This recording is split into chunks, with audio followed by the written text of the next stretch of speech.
Hello, hello! Welcome to the Misfits Haven. Have a seat, relax, and grab yourself a drink. We are serving whatever is in your fridge today. Speaking of that, I've got water with me, but more importantly, my name is Minivolved, and I am here to chat with you about some stuff that's been on my mind lately.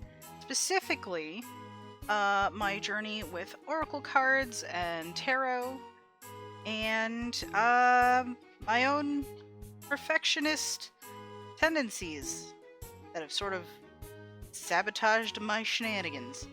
Um, so to be honest with you, I have no real plan for how I really wanted to go about this video. I was thinking about it for quite a while, and I could never really come to a decision on what I wanted to actually tackle, so I'm just gonna wing it. I know most of the people in my usual audience don't really deal with spiritual stuff, at least, well, maybe that's not true, actually. I don't really know. Either way, that's not really the focus of my content usually, but this podcast gives me the opportunity to talk about stuff beyond gaming and things like that. So here we are. A little bit of a disclaimer before I get into everything, though. I am not an expert on any of this stuff. If there is any advice that you feel can be taken with this video, please take it with a grain of salt.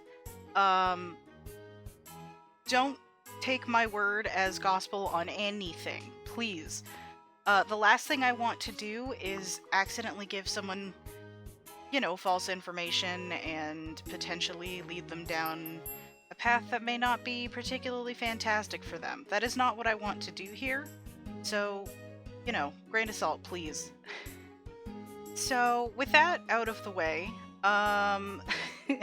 sorry, I'm a little bit frazzled. I'm probably gonna have to edit like a lot of blank space out and stuff like that. But here we go. We're gonna try this. So to start off, I first got into Oracle cards back in April of this year. So for anybody watching in the future, this was April 2024. I kind of got the urge to go to a crystal shop one day. It was sort of like an instinctive pull that I felt that I was like, I'm gonna do this. And I'd been wanting to go to this shop for over a year, but I was too terrified to leave my house. There was a lot going on. Anyway, I finally went the one day, and I got a bunch of crystals a couple crystals that day, not a lot. My collection has since grown, but, that's another story. But I was drawn to a very particular deck of Oracle cards, and I'm not going to really get into the specific differences between Oracle and Tarot in this video. This is not meant to really be that type of educational thing. I guess this is kind of meant to be like here's what I'm going through as a beginner, I guess, and the thoughts that I'm having about it. But Oracle cards tend to be, sort of their own unique thing, whereas Tarot typically follows like some fixed systems, like the Rider-Waite-Smith system, and apparently there's like a bunch of others that I didn't previously know about. So I won't pretend to know any of those. But it's a particular system that can apply to multiple different decks of cards and stuff like that, and I personally find it complicated, but I will get into that later. But Oracle cards tend to be pretty unique from deck to deck. There are a variety of different types that you'll typically see. I saw a video talking about how there's like 3 different types of them that use a variety of different things, but the one that I was drawn to is called Moonology. It is by, let me look, Yasmin Boland. I believe that's the name. I will put a picture on screen just so you can see it. I also included a shot from inside the guidebook itself and a shot of at least one of the cards, so that, I don't know, anybody that wants to see that can at least get an idea of what these cards look like and the deal with them is. And this particular deck focuses on, well, the moon, So all of its cards are centered around like the phases of the moon, the astrological signs, and stuff like that, and it uses that combined with the messages printed on the cards themselves to convey what it actually is trying to tell you, type of thing. And for some friends that know me particularly well, they know that I've had quite the connection to the moon lately. So this deck definitely definitely was calling my name. So I decided to pick it up. I wasn't sure that I would be able to work with it because, you know, I'm blind and these aren't always particularly blind friendly type of thing. But this particular deck, for whatever reason, despite the fact that I don't know much of anything about astrology and stuff like that, it has a really helpful guidebook and stuff, so I felt pretty comfortable getting into it and just starting to use it and figure it out. There's a lot of information in here that helped me out, and I'm glad that there was a guidebook that was so helpful with this deck, because I don't think I would have taken to it as well if not for that. But I didn't feel like there was a pressure to memorize everything immediately. Whereas when I got my first tarot deck, which I will show you pictures of, it is the Star Child Tarot. I got it as a gift for my birthday from my mom. I told a friend about it, and they were excited to teach me stuff about tarot, and they gave me some valuable knowledge nuggets. So if you see this video, you know who you are. Thank you for that. But, and I don't mean this as a criticism against anyone, really. But we had this conversation, right, about, you know, what system to learn and like what the best one was and stuff like that. And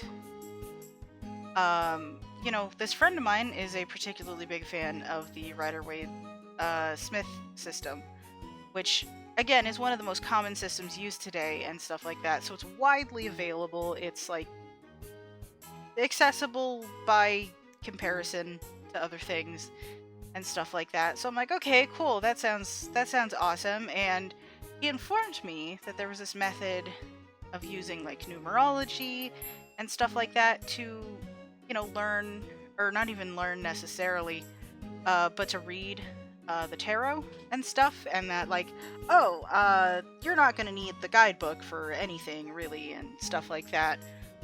And like, this person meant well. I have, you know, I'm not trying to, you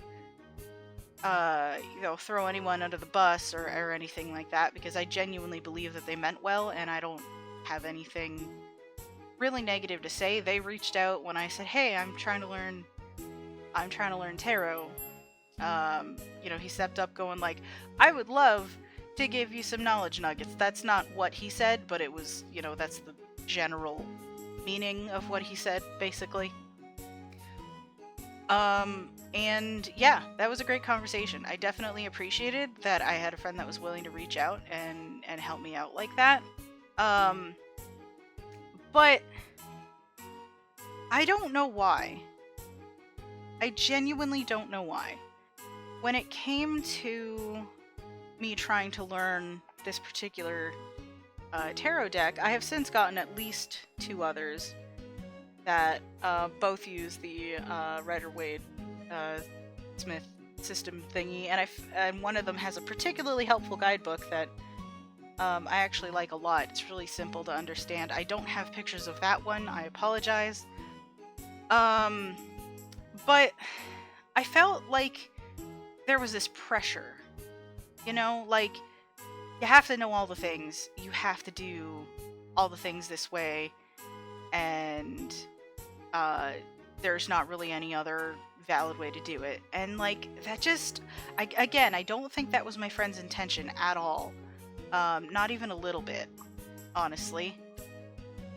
It's just, I saw that kind of sentiment from other people I was watching online and stuff like that, and just, they make it look super, super easy. And then I realized these people have been learning or have been doing this for like, I don't know, 15, 20 years? Hell, 5 years even? Certainly a hell of a lot longer than a couple of months, you know? Um, like I'm at the point where even today, I'm still not super confident in my ability to read cards, and stuff, but I'll always tell my friends, like, hey, I'm willing to give it a shot, but take it with a grain of salt, because I don't know how accurate I can be with this. The last thing I want to do is steer someone wrong, and I'm afraid of doing that. And I do feel like that's part of my problem, because I feel like my drive for perfectionism is slowing me down, I guess. Which, I know that I should take it slow when I'm learning this stuff, and this can apply to anything, not just tarot or fortune telling of any kind or anything like that. Like, this can apply to, I don't know, you learning to draw, or you learning to drive a car, or play music, anything. Maybe you're, I don't know, taking up rock climbing or something. There's skills involved that take time to learn, is what I'm trying to say.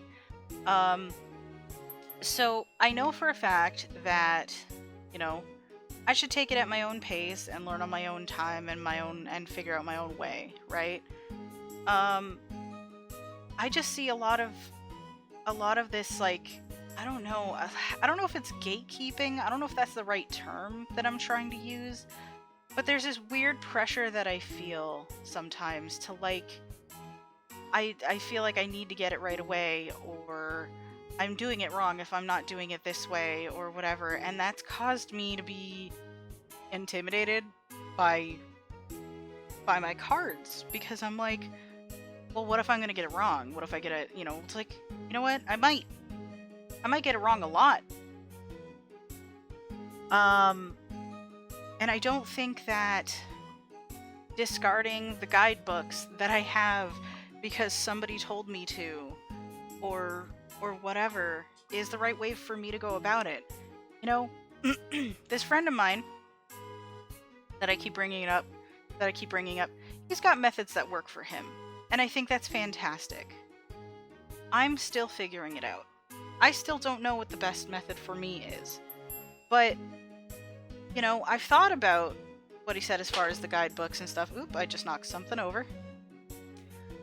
But I thought about what he said in terms of guidebooks and stuff like that. He's clearly not super keen on them, because he's like, there's like a super easy way to do it and stuff like that. And I'm like, cool.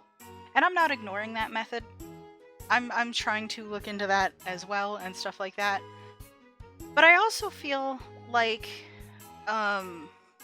with tarot or with oracle cards, each deck has like a particular vibe, a particular theme, and the author made that deck has put their thoughts and intentions and stuff and all the info that they feel is relevant into the guidebook.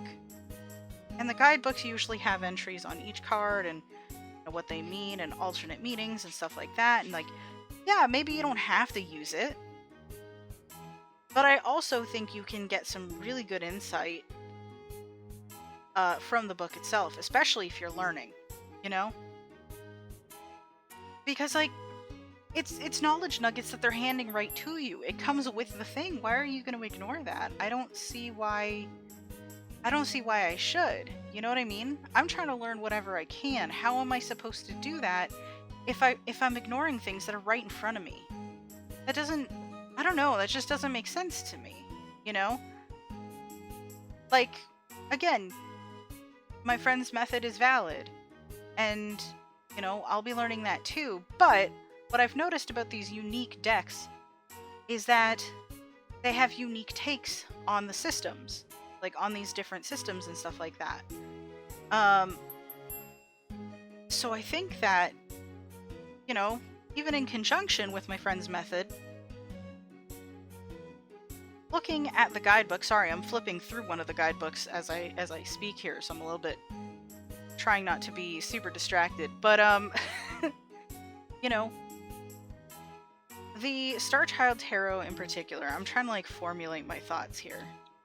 It's based around like the concept of star seeds and just ethereal stuff. I don't know all of the details as of yet. Like I said, I'm still learning it. But I think ignoring that aspect of it just to focus on the numbers and the suits and stuff, like, again, while that method is valid, there's still more to it.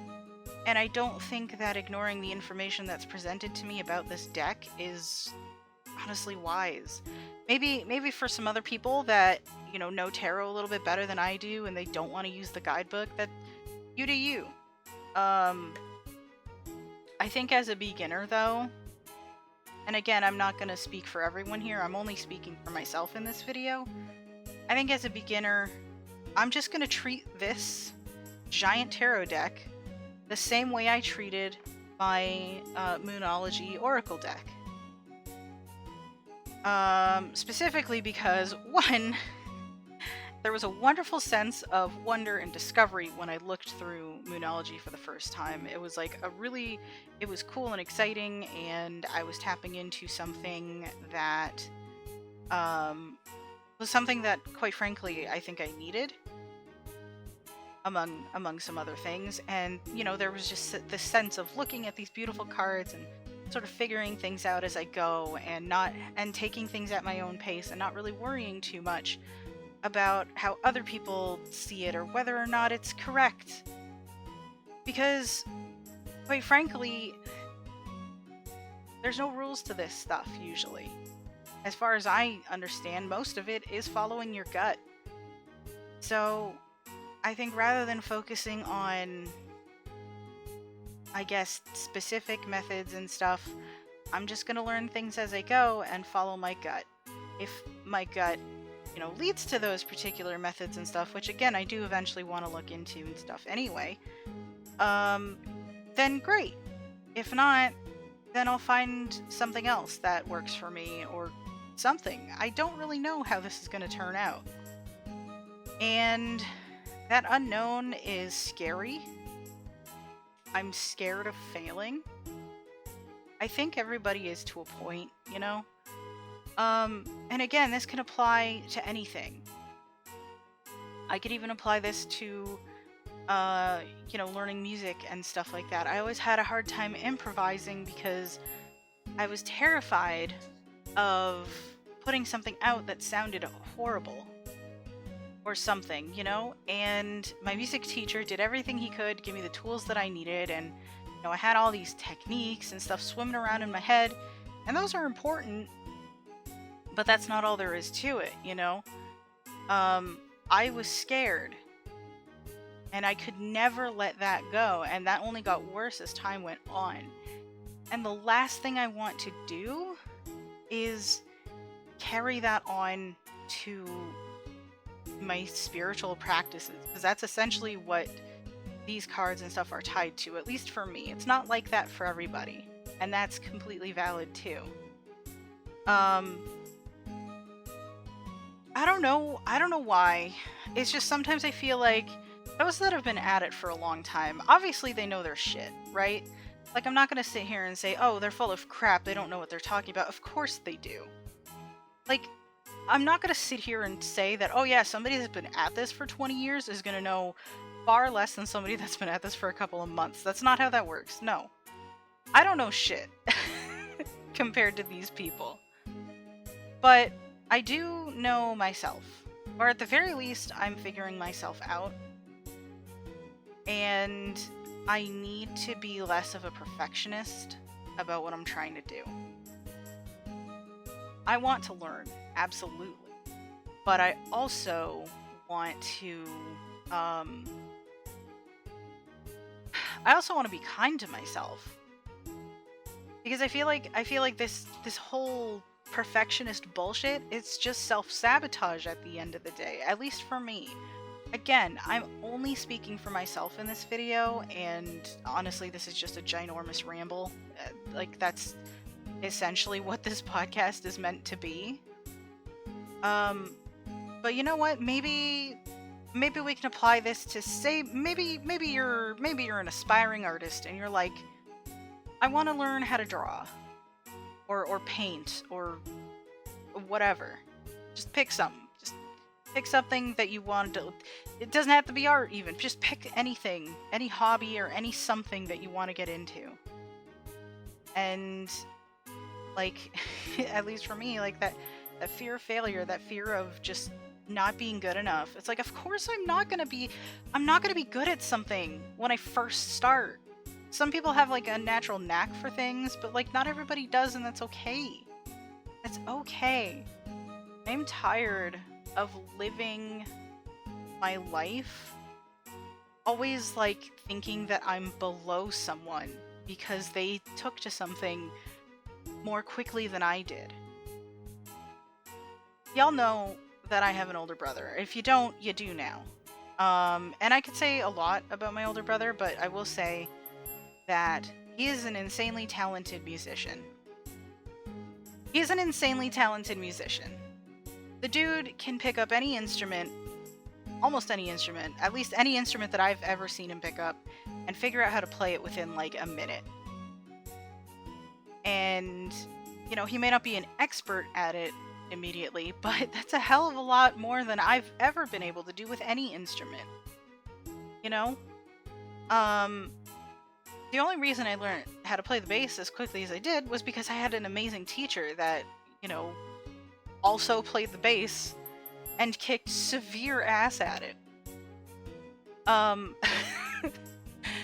But when my brother got a hold of my bass for the first time, the dude just started ripping on it, just doing all kinds of crazy stuff. Like, my brother was kicking ass at it too.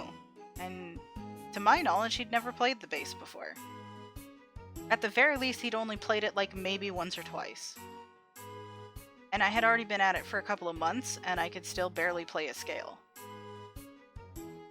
And that's the kind of atmosphere that I grew up in, is that constant, like, this guy's better than you at this thing, and you're not good enough, despite the hard work that you've been putting in for the longest time. And I am tired of holding myself to a bullshit standard that doesn't exist.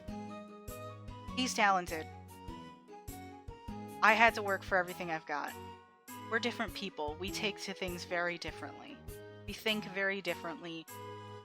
We're not the same at all. And I should not expect to be the same as him, or anybody else for that matter.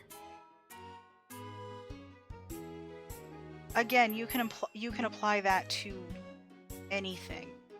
Anything. It doesn't have to be spiritual. It can be a hobby, an interest, anything. You are your own person. You will take to things at your own pace. It doesn't matter if it's different than someone else's. It doesn't matter if it's faster. It doesn't matter if it's slower. And if it turns out to not be your thing, then, I mean, that sucks, but, you know, hopefully you'll find what that thing is. Maybe it'll take time, but you'll find it. You'll get something. I didn't think I'd have a thing until I started making YouTube videos and streaming and stuff. And sure, I'm not the best content creator in the universe or anything like that. I'll never make that claim, but, you know, this was me making content. This is the first thing I've ever done that's actually, like, mine. It was because I wanted to do it, and not because my brother was doing it or somebody else was doing something that, you know, this was a thing that I wanted for myself. And, you know, I've been doing it for a long time. I'm still not, you know, I'm still not making any viral content or anything. I kind of don't want to be entirely honest with you. That's a whole nother discussion, I guess, that we could have somewhere down the line. But, even I'll look back at my early videos and be like, man, these are not good. They're not good. But that's okay. It's okay that they weren't good, because the fact that my stuff is better than it used to be means that I've made progress. I took that time to develop these skills at my own pace. I learned from friends around me that are also making YouTube videos and streaming and other stuff. I've shared ideas with them. I learned and I grew. And if I can do that with YouTube and Twitch, I can do that with Oracle and Tarot and just about anything else I try. And that means you can do that as well. I know that sounds super cheesy, and that's kind of because it is, if I can be completely honest. But I honestly believe that it's true. Don't you let yourself get bogged down with pointless perfectionism. It's okay if you're not perfect at whatever it is you're trying to do just yet. Maybe you're not perfect at anything. I know I'm certainly not, and that's okay too. The fact is you try your best. And that, in my opinion, is the most important thing, and if you're going to take any advice from that video, please let it be that. Please let it be that. But, yeah. So, I think that's about all I have to say, to be honest with you. I don't know what else to say without repeating myself or rambling further. I know this is much shorter than the last 2 episodes, which is kind of the intent. These are meant to be short, but sometimes we get carried away. To be fair, I've been at this for almost half an hour, so I guess I still got carried away. You know what? It doesn't matter. It doesn't matter. You got some raw thoughts. And that's probably better than any script I could have written, to be honest with you. But you know what? Thank you so much for visiting the tavern today. I really, really appreciate it. Please let me know your thoughts in the comments down below. And if you have any ideas for future topics on future episodes, this is sort of more meant to tackle a variety of things rather than one particular focus. Definitely leave your thoughts also in the comments down below. I would really, really appreciate it. But until next month, I will catch you on the flip side or on Twitch or whatever. The self-promos gotta have... Look, links are in the description. Go check those out. Alright. Thanks again. Peace out, y'all.